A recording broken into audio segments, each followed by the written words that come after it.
бала. Бір күні Мұқан Масленниковтың қаласына саяхаттап барады. Содан кейін Масленников Мұқанға жалшылар жататын жатақханада бір түнеп шығуын сұрайды. Содан кейін Мұқан Масленниковтың айтқанын орындап жалшылар жатақханасында бір күн түнеп шығып, келесі күні Масленниковтың үйіне барып, Масленников оған өзіне жеке бөлме береді. Содан кейін Масленниковтың таныстары Мұқанмен таныса бастайды. Және де Масленников Мұқанға айтады, ол өте күшті бала, мықты бала, ол ауыр салмақтарды, заттарды көтере алады дейді.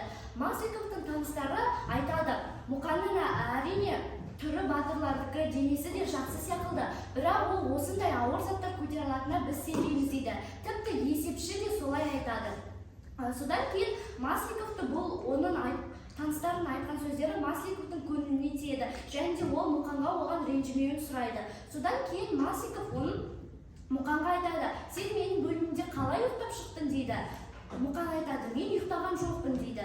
Оның айтады, сен неге ұйықтаған жоқсың деп. Мұқан айтады, себебі сіздің төсегіңіз өте жайлы, ыңғайлы екен, бірақ та төсегіңіздің астында тышқан тықырлап жүр дейді. Содан кейін бәрі күліп айтады.